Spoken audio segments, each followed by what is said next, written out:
morning and welcome back to February 2022's Real Estate Live UK programme. Our programmes are virtual events run 3 times a year and are brought to you by White Label and our partners and sponsors. Before we get underway, we'd like to take this opportunity to thank all the organisations that have contributed to the brilliant panels we've had taking place this week. Over the 3 days, places across the UK have been showcasing investment opportunities and industry-leading experts have been exploring ideas and topical issues relating to property, including panels on sustainable stadiums, life sciences, social value and levelling up. You can view the full programme of sessions that have been and still are taking place across this week and register for any that are of interest by visiting our website, www.realestatelive.co.uk. Several of our panels and presentations are linked to our key themes for our February programme: sustainability and biodiversity, inclusive communities, and future infrastructure. Right now, in partnership with Dominvs Group and MPC, we are focusing on the S in ESG. Just before we start, I'd like to remind you, the audience, to please feel free to ask questions using Zoom's Q&A function. And now, I'm pleased to hand over to our chair for this session, Nikki Davies, Managing Director of MPC. Over to you, Nikki. Thank you very much for that intro, and thanks again for the opportunity to be here today and talk about this really important topic. So just to remind everyone why we're here and what we're going to be discussing, there's obviously been a big push and a big focus. In fact, I would even go as far as to call it the acronym of 2022, ESG. And I've seen my inbox has been inundated with panels and questions and just everybody seems to be talking about what is ESG and what does it mean for the sector. So, just so everybody's on the same page, obviously ESG stands for environmental, social and governance.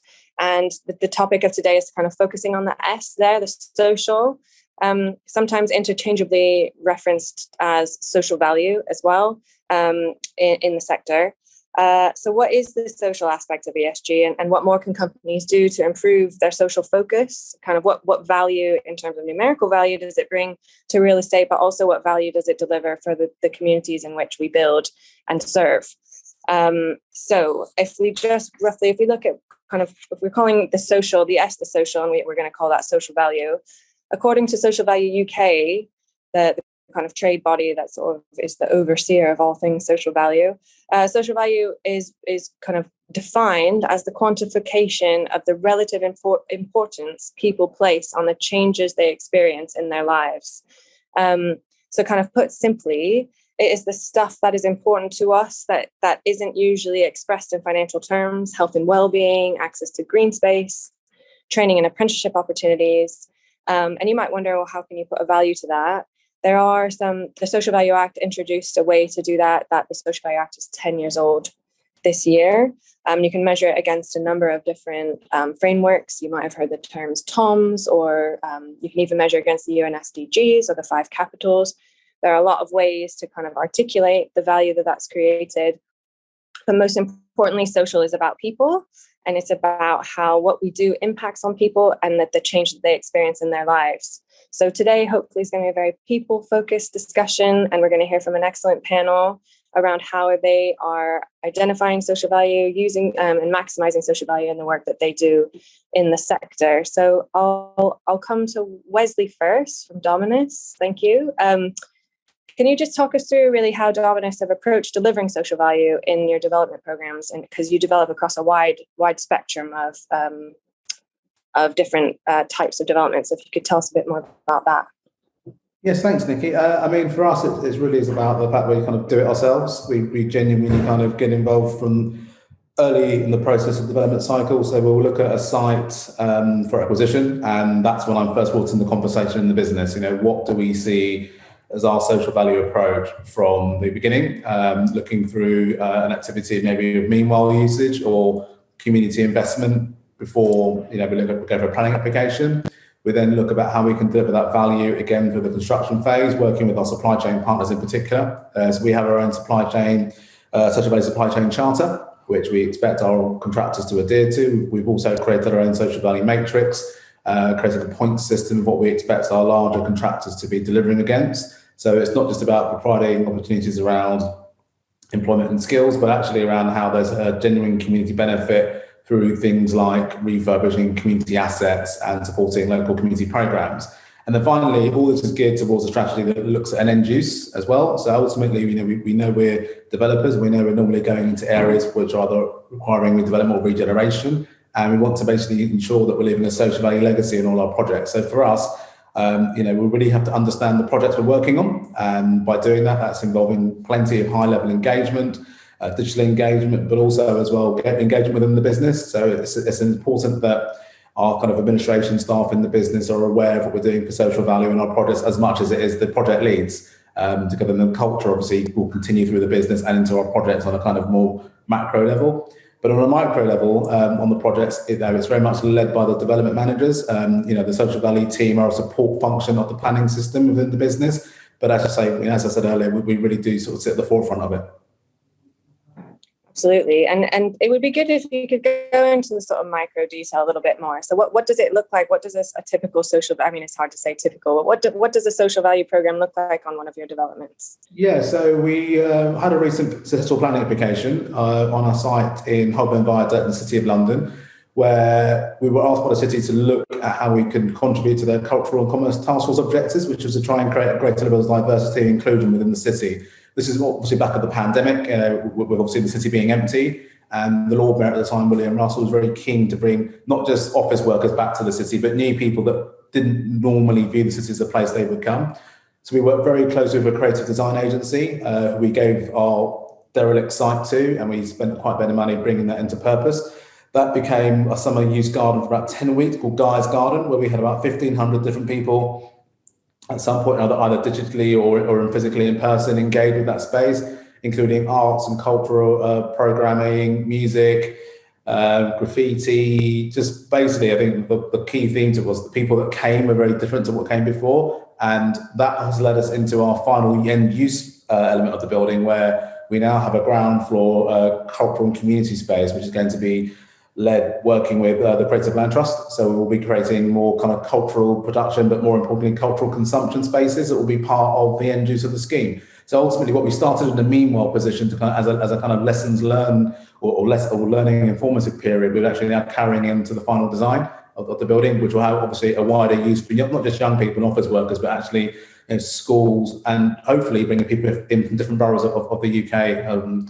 Because we want to create landmarks in London which aren't just for Londoners. So ultimately, I think we've learned a great lesson, but also I think the City of London have really benefited from our approach to this in terms of we've really invested at the front end. We haven't waited to get a planning consent before doing this work. We've genuinely believed in what we were doing. That's fantastic. Thank you. It's really useful to see and hear a real example. And my favorite part about that was that you didn't really talk about numbers or the calculation or the social value behind it at all. And I think that's an interesting debate within the social value field at the moment around how important is the calculation and the number crunching and reporting against TOMs, etc. But as I sort of said at the beginning, it's more about the impact on people's lives and the lasting legacy that we leave. And the social value calculation is just a way to sort of kind of give some validity to it, I suppose, a little bit. So yeah, thank you very much for that. Just moving on to Dr. Tobari, if you could just talk us through a little bit about what you have identified as key ways that the real estate sector can incorporate social value. Thank you, Nikki.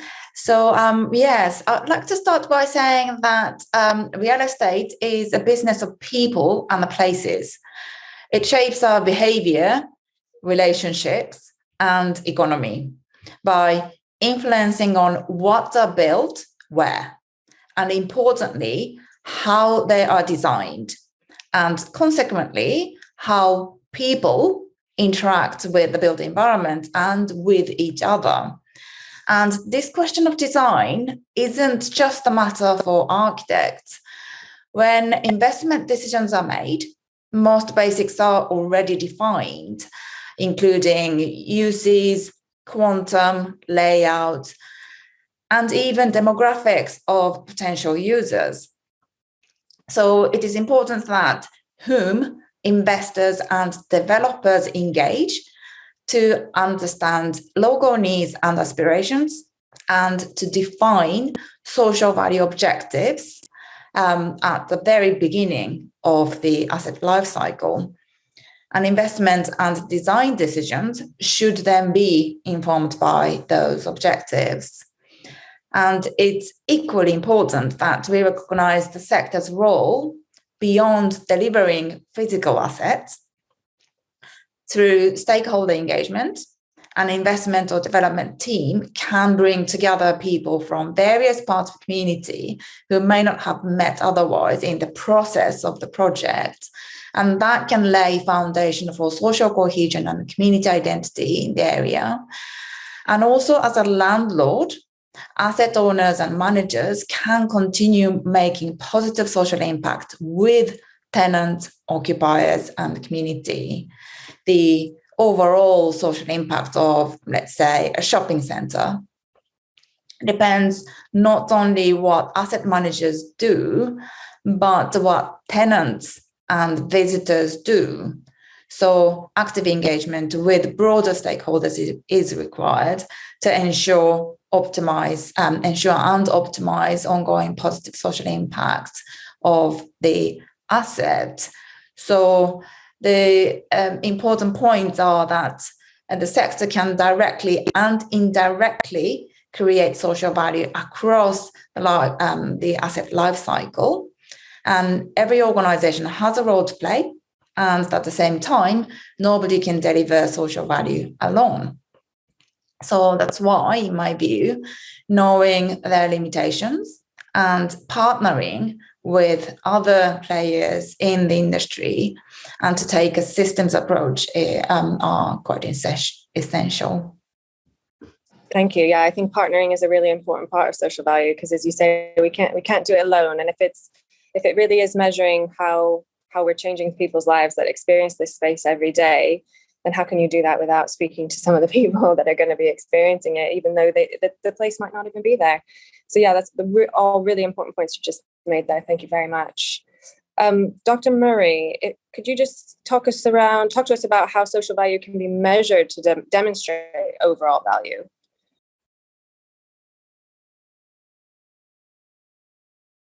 See here. Sorry, I was on mute. Good morning. You've already highlighted when you were talking to Wesley the challenge of measuring the impact of social value. Social value has to be outcome driven rather than the kind of output focus that you see in a lot of ESG measures. And in order to achieve that, you need to make sure that you have a holistic approach to that measurement. It's not as simple as looking at some of the metrics that are published by ONS or whoever around numbers of jobs and that kind of thing.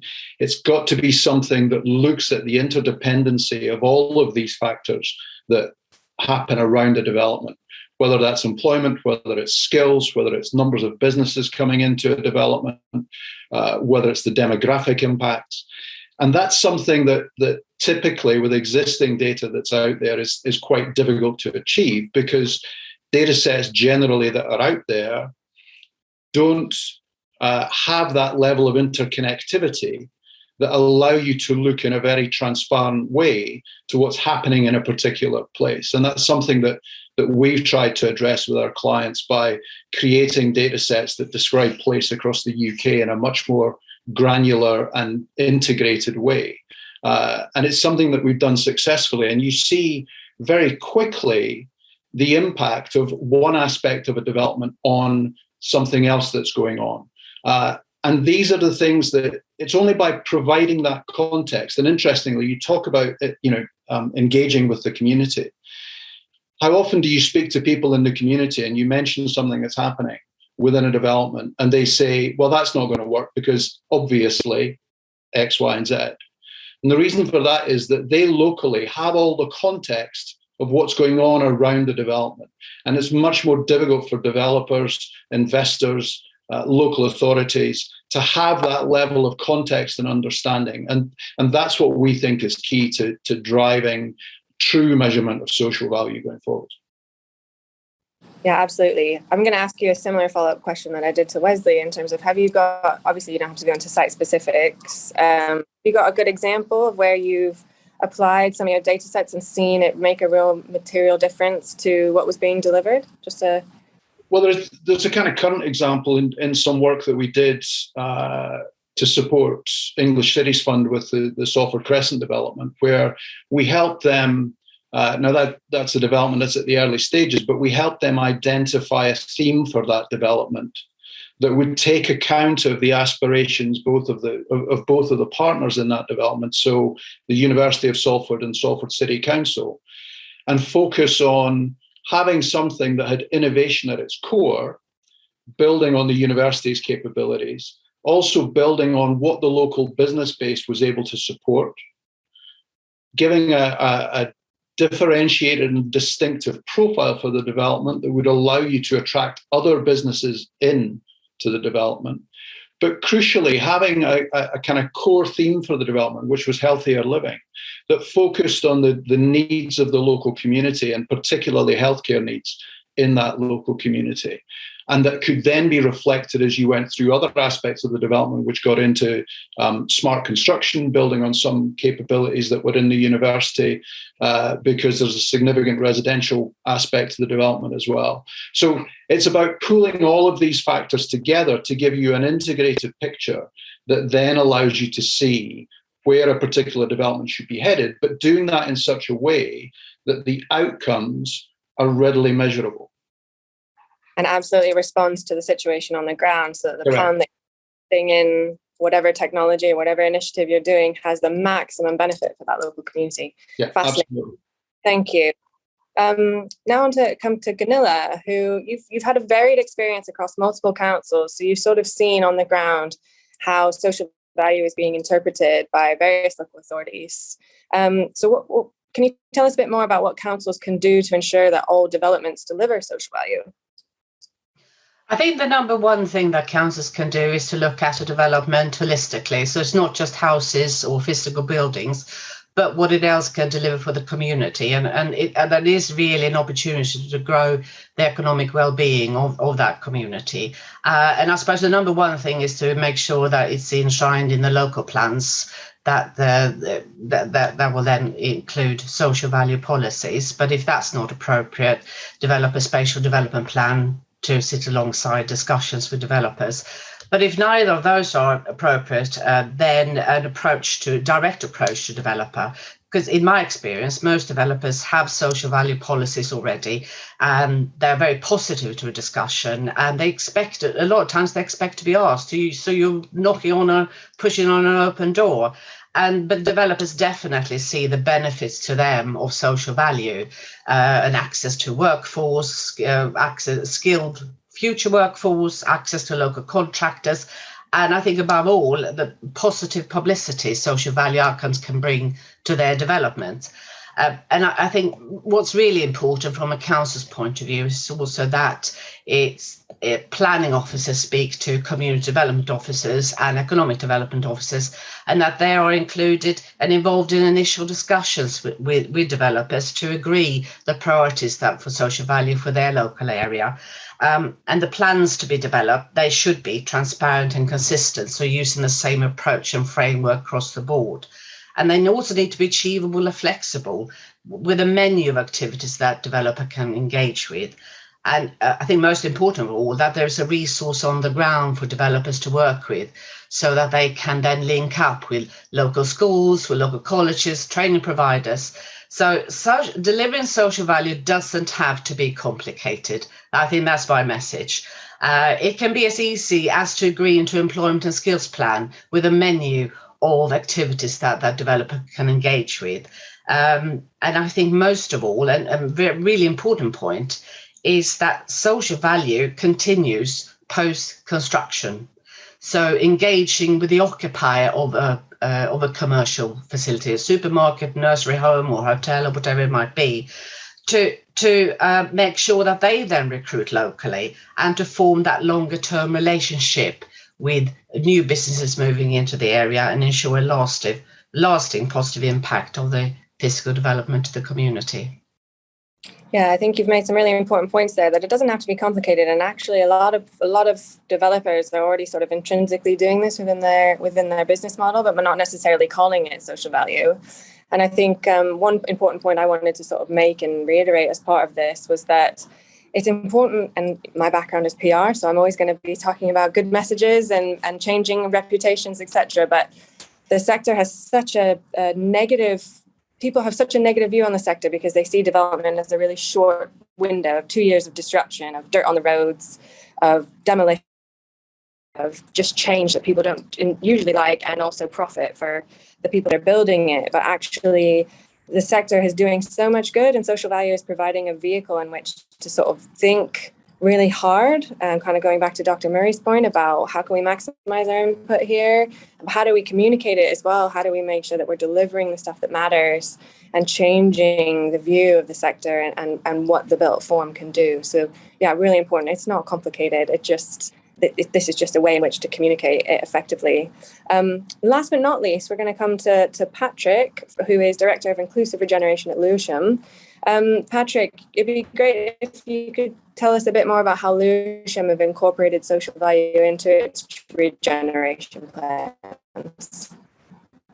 Sure, thank you. I mean, the first thing probably to say is that ESG is, it's core to local authority business. Whether we're acting as planning authority, as developer, as partner, and we can operate in different guises, ESG is core. That's what we're here for, right? And to facilitate a framework for ESG that investors, developers can sort of recognise, buy into, establish with local stakeholders, including the local community. In Lewisham, I'm going to talk a little bit about Catford in particular, which is one of our regeneration priorities in Lewisham. But there are a couple of things, a couple of aspects to our approach to ESG, if you like, in a local authority context.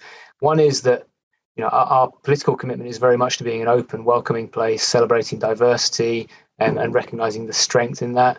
46% of our residents are from Black, Asian or minority ethnic heritage, and that's growing. If you look at our school age population, that's over 3/4. So, in terms of what the social value proposition, that's who it needs to respond to, if you like, in development and in place. And one of our key focuses is on building inclusive economies. So this is not an uncommon story, but over the past couple of years, we've seen a really deep and harmful impact to our local people and some of the most deprived people. So through regeneration and through working with partners, developers, we need buy-in to this approach to an inclusive economy where everyone can access high quality jobs, homes, and everyone can play their part as part of a thriving economy. I want to touch on Catford. It's close to my heart, partly because we're principally driving a lot of the regeneration ambition there as a local authority. We've developed a framework with social value at its heart. And I think Gunilla pointed this out. Local authority is one of the most important roles we can play in establishing that ESG proposition, is to be on the front foot and think about frameworks, master plans, working with partners to set the proposition, set the overall value proposition for a place that then other interests can buy into and see value in how they can complement. We've developed a few devices in Catford, which I've only been in Lewisham a few months, so I can't claim as my own, but I'm pretty proud of. We've developed an approach to engaging with local people that's been embedded for 6 or 7 years now. A range of devices which use a sort of an arm's length approach to a local authority, which can often be seen as a bureaucratic institution that people don't know how to access. But we have something called Team Catford, which is an unencumbered entity which looks to try and engage people through a range of different devices, through pop-up shops, through newsletters. We seek to try and explore the difference between regeneration, gentrification. What's that sort of place-specific proposition? What's the diverse community voice that needs to come through in shaping, informing the way that development responds to a place? And so we're really clear that in setting a vision for Catford in particular, there are a range of things that development interests need to buy into from the get-go, whether that's about environmental sustainability, and in particular where that's about creating space for activity which goes beyond the residential. So what's the relationship to the wider public realm? What's the recognition of the quality of space that exists in proximity to the development? How are you thinking about creating mixed communities, mixed economies, mixed spaces which can be flexible and which can provide opportunity for various different groups? And I think that's the challenge that we try and lay down for developers coming in. And I think in return, developers, and certainly those that I work with, recognise that having that portfolio, if you like, for social value set from the get-go in a place makes that relationship far stronger from the beginning. Wonderful, thank you. I'm interested to know more about Team Catford, I think, because it really reiterates that sort of community engagement element. What sort of response have you had, and is it something that you'd look to roll out on future regeneration programs? Yeah, I think we would. I mean, these approaches come with high overheads. It's commitment. It's commitment to place. It's commitment to people. You don't establish these relationships over the course of 1 or 2 years. You need time and commitment. And Team Catford is a. I mean, I call it a device, which seems a bit reductive, but it's a format, if you like, through which we run a whole range of local engagement activity, from club nights to family fun days. And we take units out in various bits across the borough. So where there are vacant units, we go in and we activate them under the banner of Team Catford. We sell merchandise which flows back to mayoral charities. We use Team Catford as a way to provide apprenticeship and employment opportunities. So Team Catford is a volunteer-led institution, or BAME-led or female-led, and we're really proud of that because it speaks to some of the sort of underrepresentation that we want to see development address when it comes to Catford. Fantastic! It's social value in action. I absolutely love that. We've done a round robin of our panelists. Thank you for your contributions. We've had a question come through via Q&A, and it's a name I recognise. Hello, Tom. Know Tom very well. So he said, everyone has recognised the importance of community engagement in the social value space. But how do we ensure that the voices of those involved represent the best balance of the community the site sits within? Loudest voices can end up getting more out of this than others, if not done properly. So I think that's an important question, that quite those who shout the loudest get what they want, and there's a lot of talk of the silent majority. So how do we make sure that when we're engaging around social value that we're getting a kind of a broad cross-section of views from the community? Wesley, do you want to maybe talk about how you approach that at Dominvs? Yeah, I mean, as I mentioned earlier, it's about doing it yourself. It's early engagement, and it's about research. So when I mentioned before, we kind of are presented a site. One, we've been bought at times because we know it's a very important position for ourselves. We'll conduct a community audit. So basically what we'll do is we'll look at all the kind of local policy drivers from the local planning authority. We'll look at national frameworks as well in regards to social efforts and initiatives, and also looking at mainly the kind of the local social value outcomes around social need. We'll look at national statistics using the entries of multiple deprivation. We'll use AONS statistics, basically getting really under the skin of the areas. That pulls up a plethora of community groups and local organisations and stakeholders to engage with. We make it our business to try and engage with all of them. It's not like a one knock at the door and walk away. We will persistently try to engage people in the process. And what we find is, because we're normally engaging, pretty much from the get-go, that we will find that over the course of a 6-month period, we will speak to everybody. Some people are interested in working with us and hearing from us. Some people aren't. We will respect everyone's views on development. Often it's very much relative to the location of the organisation and the site. Some people obviously have a position where they're closer to the site and therefore want to be more objectionable, but we respect that everyone has a right to their community and to have a voice in how it changes. So the key for me 100% is about early engagement and doing your own research, not just relying on consultants or track record or previous schemes in the area that have had certain engagements, because actually, what we found, especially in the pandemic, through digital engagement, there's lots more community, Facebook and WhatsApp became very prominent during the pandemic, and actually brought a lot of communities together. We have new community groups that maybe have gone under the radar. And, I think we do quite often make the mistake of listening to the loudest voices. So they are probably the most organised. It's not a deliberate mistake developers make, but actually I think our approach definitely is to kind of get on the ground. We have a social value team in-house at Dominvs. We go to site very early and we build relationships. So it is about the kind of the people side of this process, and I think we do it very well. So I encourage other developers to do the same. I think it's only beneficial for not just your programming and your scheme, but actually the legacy you're leaving in an area where you're developing. Absolutely. And Patrick, you mentioned sort of trying to engage the underrepresented groups. So you talked about female run, BAME background, etc. I guess as a council, you have the ability to access kind of data and reach that possibly the private sector would struggle with. And I guess my question to the panel would be, quite often planning is seen as very adversarial. It's like kind of guilty until proven innocent. And so therefore trying to get engagement from a diverse range of groups is really difficult at that stage, because they feel like it's maybe giving tacit support to something that they might not want to see. So I don't know whether Gunilla or Patrick wanted to come in on this, but what's a good way that a developer could engage with the council? Because we don't always get access to community development officers or the like at a planning stage. But the planning, the early stage is what we've all talked about, is some of the most important. Either of you want to fight over who wants to answer that? Oh dear.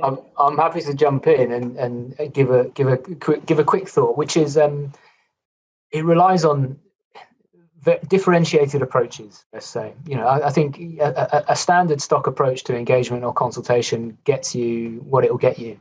It'll get you the sort of the most vocal, the most enabled voices coming forward and giving a view.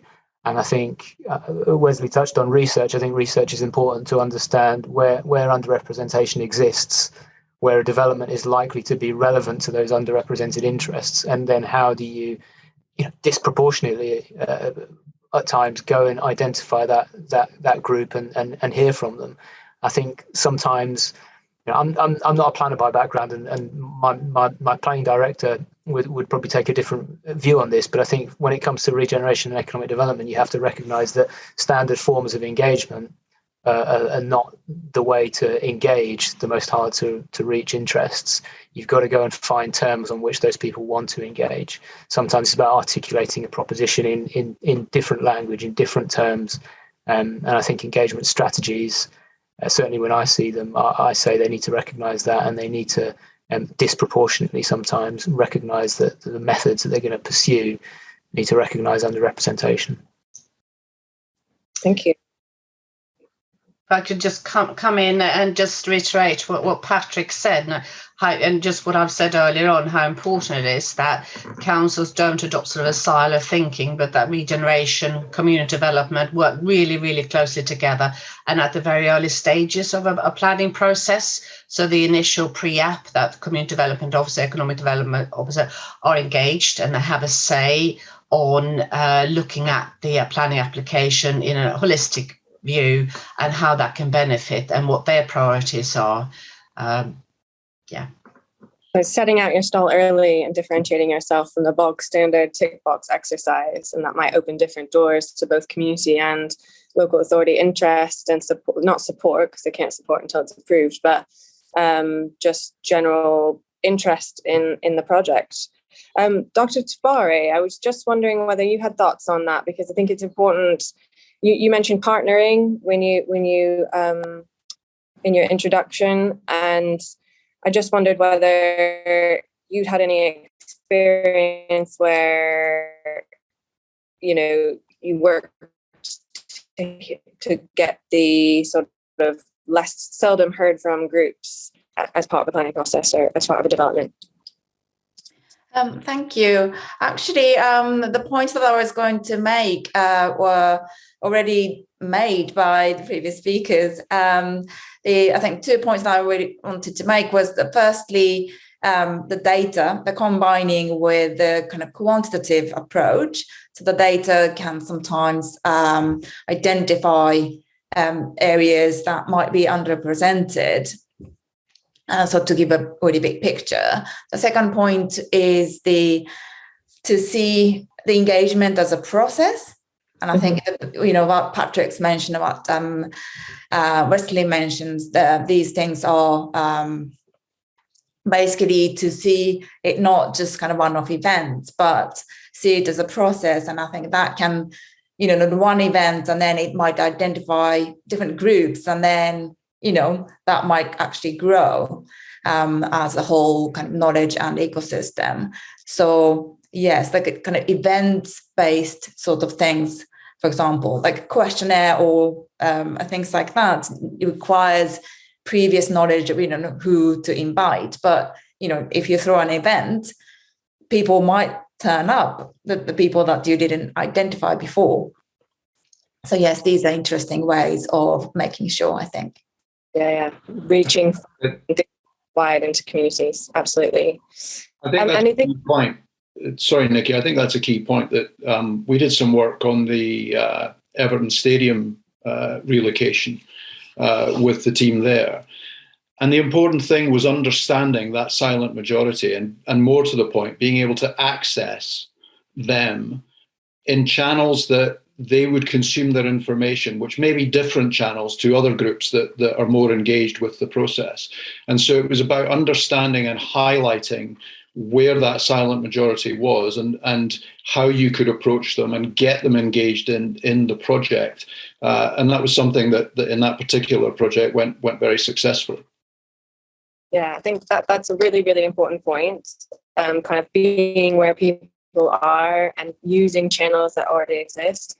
And I think the exciting part about social value for me as a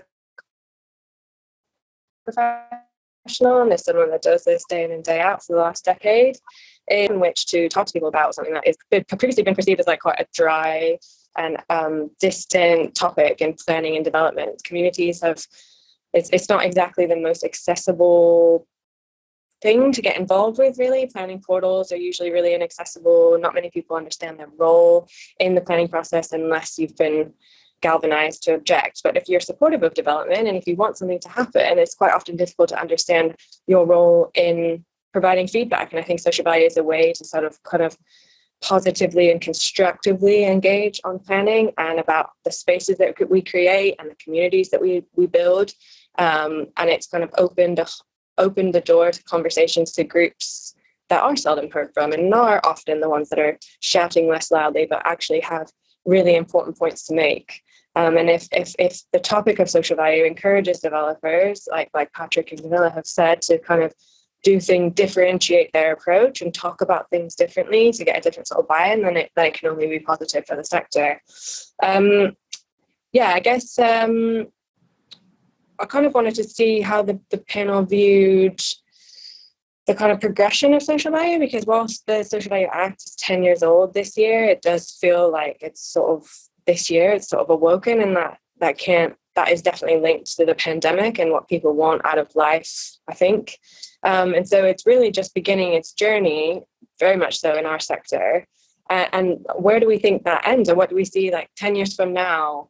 What do we think social value will look and feel like? Is it going to be a requirement of the planning process? Are we going to see it across, SPDs, or every single framework will have a social value policy? Like, what does it look like? Or what are the opportunities that this awakening to ESG and social value within our field can deliver? So we'll go in the order that we started. So Wesley, I'm coming to you first.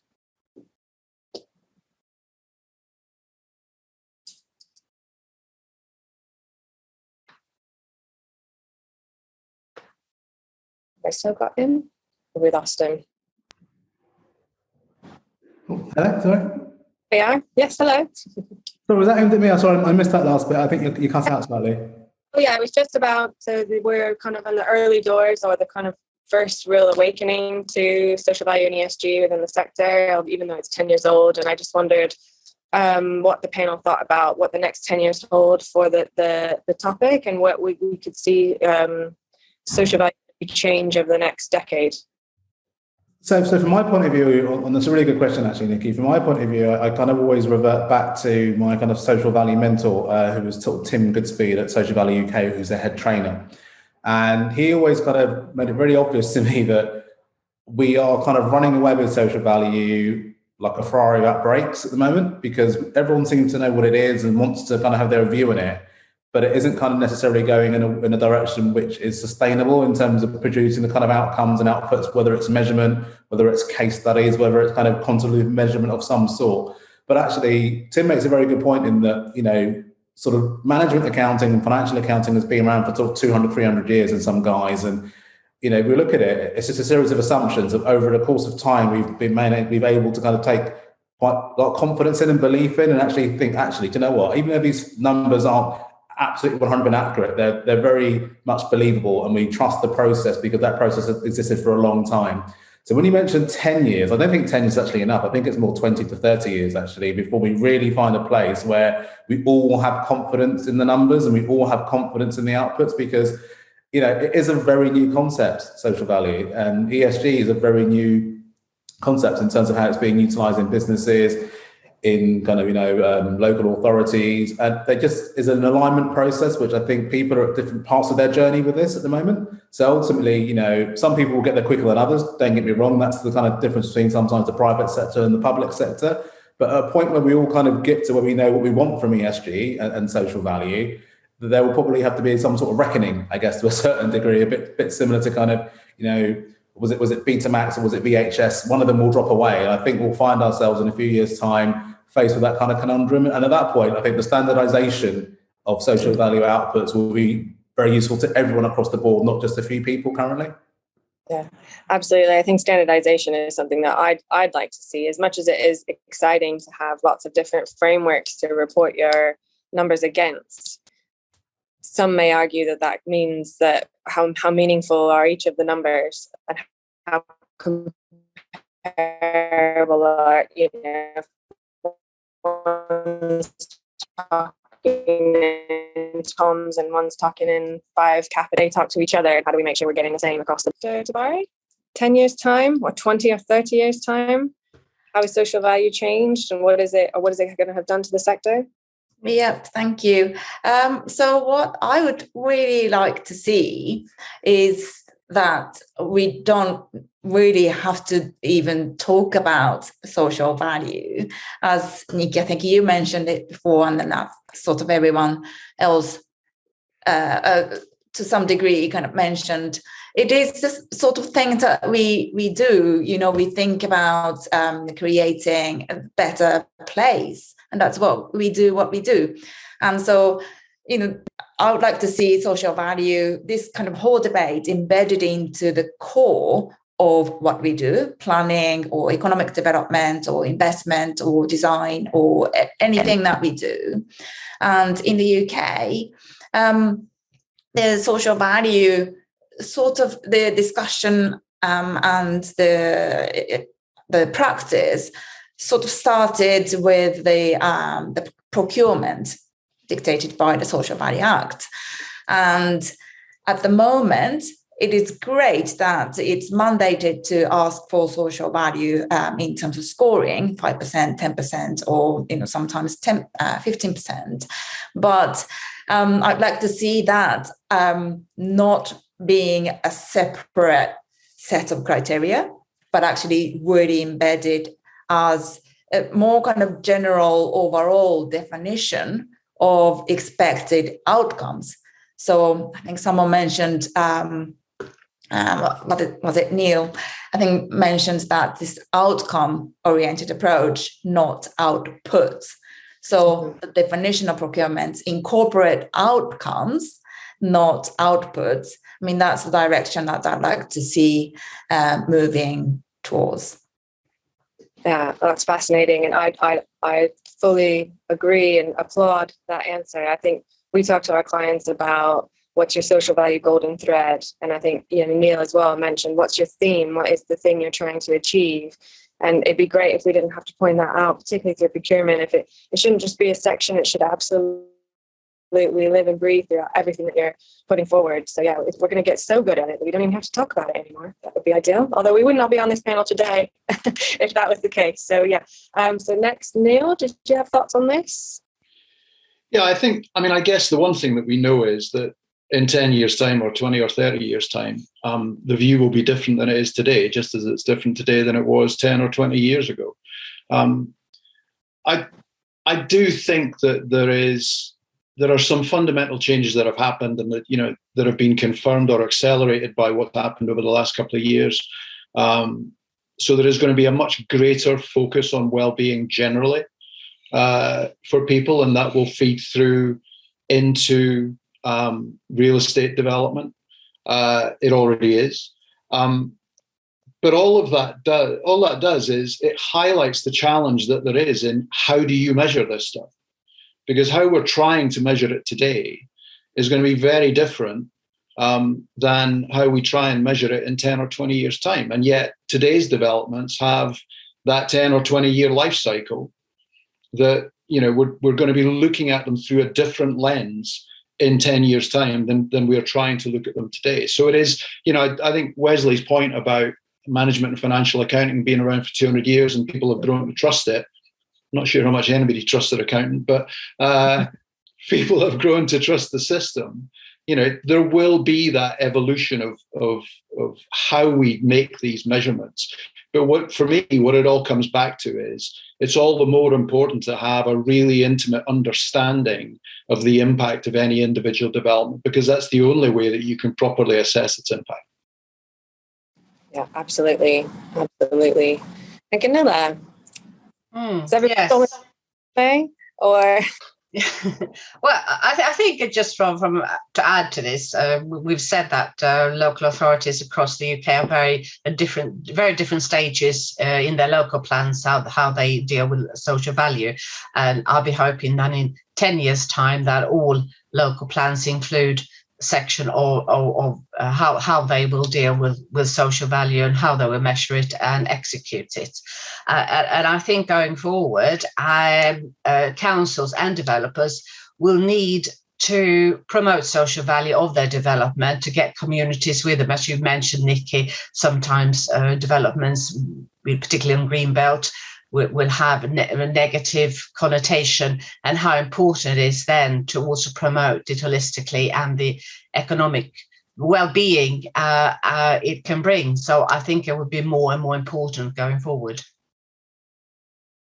Yeah, I think that's a really good point, because there are, we can't pretend the phrase you have to break a couple of eggs to make an omelette is clear. Development in the green belt and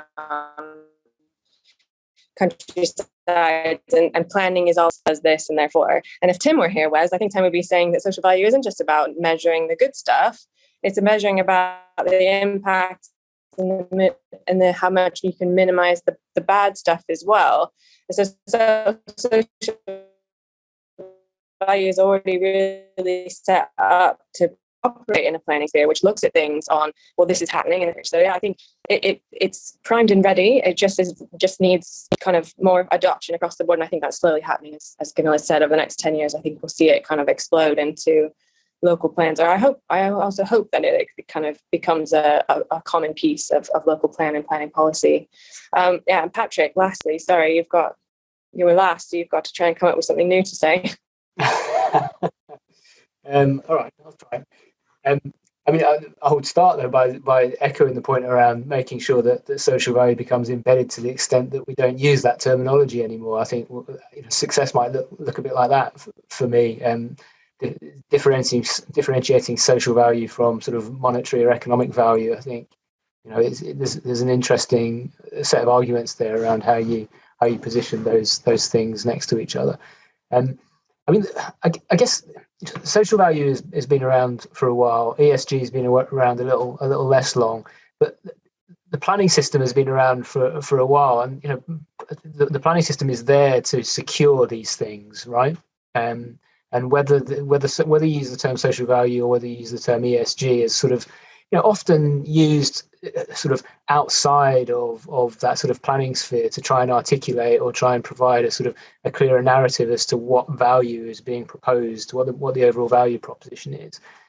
I think there is something to think about in terms of, on the one part, respecting that the planning system is there to secure that sort of value from development, to offset, mitigate impact, and to ensure that the value that's extracted from any change has all the benefits to all the people that it needs to, and all of the sort of the wider environmental impacts that it should have or shouldn't have. So I think we need to think about how the planning system articulates how it's securing social value and ESG in a slightly more coherent way, as opposed to seeing them sometimes as slightly different things. So developers might talk about their social value contribution separate from what might be being secured through planning gain. I think to my mind, those things need to be more closely aligned in the future. Absolutely, all really, really good points.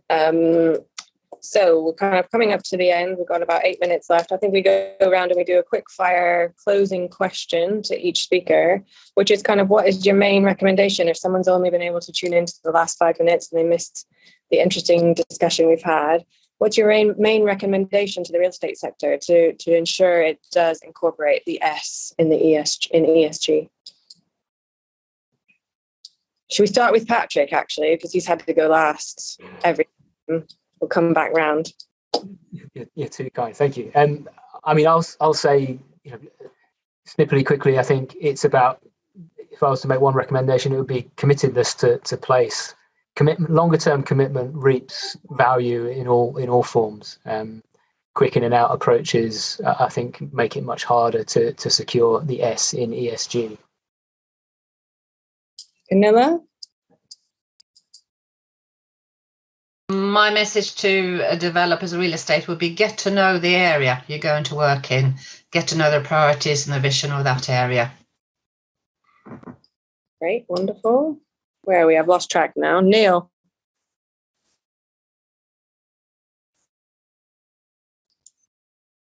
You might be on mute.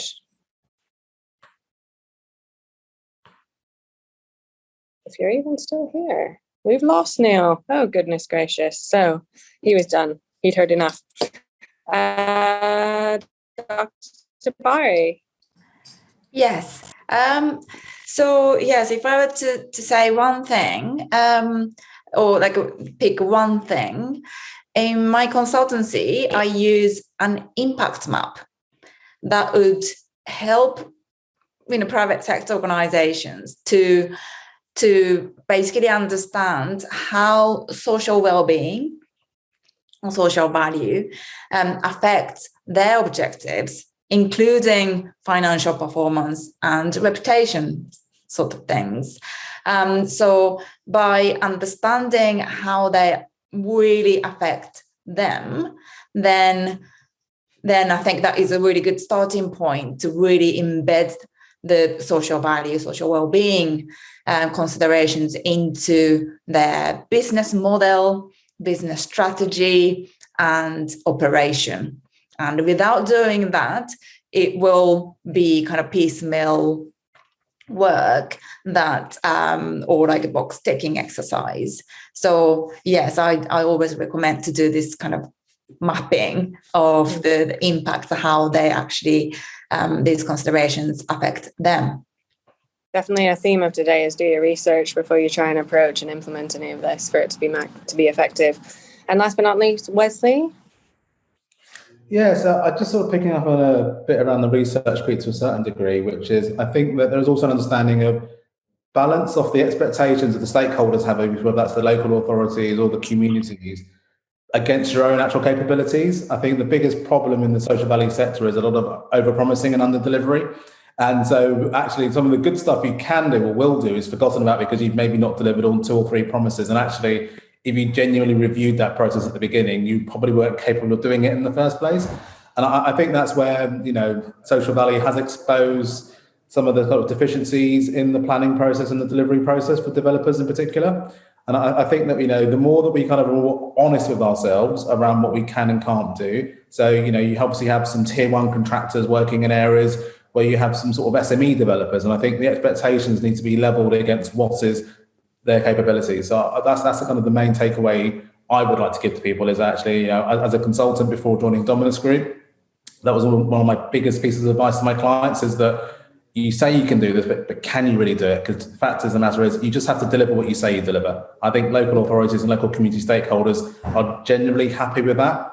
I don't think they expect the world, but when they're promised it because someone's trying to win a bid or trying to win a contract, and then that isn't delivered against, that's where the trust, the breakdown of trust comes in, and that's where you have bigger issues to kind of resolve in the longer term around believing in social value. Such an important point, because so much of the narrative in the sector that you hear from opposition groups is, oh, they promise the world and then they get permission and then they change it because it's all of a sudden not viable anymore. And that's something that is a real opportunity, but also a threat. If we overpromise on social value, if we get carried away and also then underdeliver, then we're simply just adding to that narrative and not really the potential is eroded. So such an important point. We've got Neil back now. Hello, we lost you for a second. Did you hear the question? The question was the closing to the real estate sector that the real estate can do to incorporate the S in ESG. What's the main takeaway for you? Okay, thank you. Sorry, my Zoom crashed for some reason. However, I think the key for me is that, you know, whenever anybody is approaching any kind of social value question, it is make sure you understand the context of what's going on. And the only way you're going to understand the context is to have a full appreciation of all the factors at play. It's about engaging effectively with the community across the piece, and that includes that silent majority that we talked about. But it's also about understanding the research and what it really tells you about that particular place and getting the most successful outcomes for it. Absolutely. And I'm the chair, and I don't normally get to contribute to this, but I'm going to. My one takeaway for real estate would be try not to obsess about the numbers too much. I think that it's easy because we do like numbers, and numbers seem fixed, and that you can kind of obsess over tinkering with them and reporting them, etc. But the one thing that really stood out for me from this conversation was that it's about people, it's about partnerships, it's about engagement, and that really has nothing to do with numbers. Numbers are just a nice thing that comes out the other side of all the hard work that you put in to speak to people and to deliver good things. And if you can calculate that and show that means a meaningful difference in terms of investment, then great, but don't start there. As Neil has just said, start with understanding, really getting under the skin of everything. So unless there are any further questions from the floor, we just had that one from Tom, but I haven't seen any other pop up. I'm just going to kind of finish off by saying thank you very much to our panelists for a really, really interesting discussion. And also, I'd just like to point people towards Social Value UK. If you're interested in the topic at all, Tim, as Wes mentioned, Catherine Manning there as well, all really good resources. Just sign up to their emails and you'll get exposed to the world of social value.